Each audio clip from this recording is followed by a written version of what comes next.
तेव्हा आता पुढच्या काही दिवसात काय काय होतं हे पाहणं महत्त्वाचं आहे। तिकडे बारामतीमधून शरद पवार गटाकडून योगेंद्र पवार यांची उमेदवारी ही जवळपास निश्चित झाली आहे। पवारांच्या पक्षात होणाऱ्या इनकमिंगच्या बद्दल योगेंद्र पवार यांनी प्रतिक्रिया दिली, तर अजितदादांच्या पक्षातील नव्हे इतर पक्षातले लोक देखील मोठ्या संख्येने शरद पवार यांच्या पक्षात येण्यासाठी उत्सुक असल्याचं त्यांनी म्हटलंय।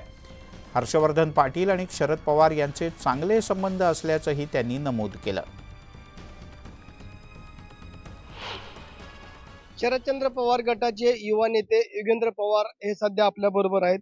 मला सांगा, नुकत्याच लोकसभेच्या निवडणुका पार पडलेल्या आहेत आणि आता विधानसभाच्या निवडणुका 8 दिवसावर ते जाहीर होतील आणि आपण बघितलं की जी राष्ट्रवादीमध्ये फूट पडली होती ते अजितदादा पवार गटाकडे गेलेले अनेक आमदार आता परतीच्या मार्गावर आहेत। आपण बघतोय की पुण्यामध्ये मोदी बागेमध्ये शरद पवार यांना भेटण्यासाठी अनेकांनी रांग लावलेली आहे।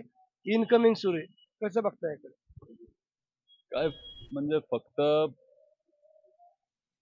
दादांकडे गेलेलेच आमदार नाही तर सगळ्याच पक्षाचे आमदार आता पवार साहेबांना भेटतायत। पवार साहेबांकडे त्यांना यायचंय असं दिसतंय, पण शेवटी तो निर्णय पवार साहेबांचा आहे, जयंत पाटील साहेबांचा आहे, सुप्रियाताईंचा आहे आणि जे काय पवार साहेबांना योग्य वाटेल तसं ते करतील। दिलीप वळसे पाटील हे पवार साहेबांच्या निकटवर्ती होते, त्यांनी देखील पवार गटामध्ये यायची तयारी दर्शवलेली आहे आणि दुसऱ्या बाजूला असं देखील बोललं जातंय की नाही, आम्ही अजितदादा पवार गटाबरोबर। नाही काय, शेवटी आता हे सगळे मोठे नेते आहेत, अनेक वर्षापासून ते राजकारण समाजकारण करत आलेत, त्याच्यामुळं त्यांच्यावर म्हणजे मी काय कसं बोलू, शेवटी हा त्यांचा निर्णय आहे, त्यांच्या पक्षाचा प्रश्न आहे। आपण बघितलंय की माजी मंत्री हर्षवर्धन पाटील हे गेल्या अनेक दिवसांपासून निर्णय घ्यायच्या प्रतीक्षेत आहेत। आता पितृपंधरवडा संपल्यानंतर मी मोठा निर्णय घेणार असं कळतंय, तुतारी हातात घेणार असं वाटतंय तुम्हाला?